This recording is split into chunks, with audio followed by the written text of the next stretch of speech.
நாளுக்கொரு நல்ல பங்கு. யாத்ராகமத்திலிருந்து தின தியானங்கள். ஜூலை 15. யாத்ராகமம் 32ஆம் அதிகாரம் 11 முதல் 14 வரை உள்ள வசனங்கள்.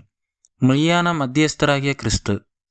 மோசே தன் தேவனாகிய கர்த்தரை நோக்கி, கர்த்தாவே, தேவரீர் மகா பலத்தினாலும் வல்லமை உள்ள கையினாலும் எகிப்து தேசத்திலிருந்து புறப்பட பண்ணின உம்முடைய ஜனங்களுக்கு விரோதமாக உம்முடைய கோபம் பற்றி எறிவதென்ன என்று கெஞ்சி பிரார்த்தித்தான். வசனம் 11 மற்றும் 13. இஸ்ரவேல் மக்கள் பொன் கன்றுக்குட்டியை வணங்கி தேவனுக்கு விரோதமான பாவச் செயல்களில் ஈடுபட்டார்கள்.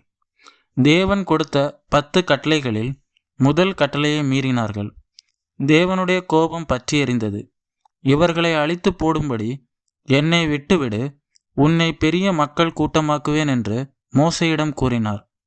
என்னை விட்டுவிடு என்ற சிறிய சொற்றொடர் மோசே பரிசுத்த தேவனுக்கும் பாவமான இஸ்ரவேல் மக்களுக்கும் நடுவாக ஒரு மத்தியஸ்தராக இருந்தார் என்பதை அறிய தருகிறது. இதுவரை மோசே என்ன செய்தார்? செங்கடல் அருகே எகிப்தியர் பெரும்படையுடன் வந்தபோது முறுமுறுத்த இஸ்ரவேல் மக்களுக்காக தேவனிடம் மன்றாடினார். தண்ணீர் கசப்பாக இருந்ததனால் மக்கள் முறுமுறுத்த போதும் மோசே மக்களுக்காக தேவனிடம் வாதாடினார். ரெவிதீமில் மக்கள் தண்ணீர் இல்லாததை கண்டபோது மோசே தேவனிடம் கண்ணீர் விட்டார். அமலேக்கியர் போருக்கு வந்தபோது மலையுச்சியில் தேவனுக்கு நேராக தன் கையை விரித்தார்.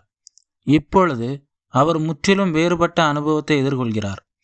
உன்னை பெரிய இனமாக்குவேன் என்று தேவன் சொன்னதை மோசே எவ்வாறு எடுத்துக்கொண்டார்? இவ்விதமான மேன்மை கிடைக்குமானால் நாம் எவ்விதமாக நடந்து கொள்வோம்? ஆயினும் மோசே தன்னுடைய மத்தியஸ்த பொறுப்பிலிருந்து விலகிச் செல்லவில்லை. உம்முடைய ஜனங்களுக்கு விரோதமாக உம்முடைய கோபம் பற்றி எறிவதென்ன என்று மோசே தேவனிடம் மக்களுக்காக மன்றாடினார். மோசே தன்னுடைய சுயநலத்தை புறக்கணித்து மக்களின் நலனுக்காக தேவனிடம் பரிந்து பேசினார். முன்னொரு சமயத்தில் பார்வோனுடைய குமாரத்தின் மகன் என்று சொல்லப்படுவதை வெறுத்தார். எகிப்தின் பொக்கிஷங்களை வேண்டாம் என நிராகரித்தார். தேவனுடைய மக்களோடு இணைந்து துன்பத்தை அனுபவிப்பதை தெரிந்து கொண்டார். இப்பொழுது வணங்கா கழுத்துள்ள ஜனங்களோடு தன்னை முற்றிலும் இணைத்து கொள்கிறார். தேவனுடைய ரூபமாயிருந்தும் தேவனுக்கு சமமாயிருப்பதை கொள்ளையாடின பொருளாக எண்ணாமல் தம்மைத்தாமே வெறுமையாக்கி அடிமையின் ரூபம் எடுத்து மனுஷர் சாயலான கிறிஸ்துவை இந்த மோசே பிரதிபலித்து காட்டுகிறார். உன் ஜனங்கள் என்று தேவன் மோசேயிடம் கூறினார். உம்முடைய ஜனங்கள் என்று மோசே தேவனிடம் கூறுகிறார். நீர் எனக்கு தந்தவர்களுக்காக வேண்டிக் கொள்கிறேன், அவர்கள் உம்முடையவர்களாயிருக்கிறார்களே என்ற ஆண்டவரின் மன்றாட்டுக்கு நேராக நம்மை இந்த உரையாடல் கொண்டு செல்கிறது. மேலும் தேவனுடைய வல்லமை, வாக்குறுதி போன்றவற்றை நினைவூட்டி மோசே ஜெபிக்கிறார். இதன் நிமித்தம் கர்த்தர் தமது ஜனங்களுக்கு செய்ய நினைத்த தீங்கை செய்யாதபடிக்கு பரிதாபம் கொண்டார்.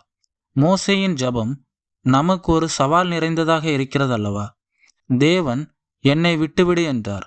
ஆனால் மோசேயோ மக்களுக்காக தேவ கரத்தை விடவில்லை.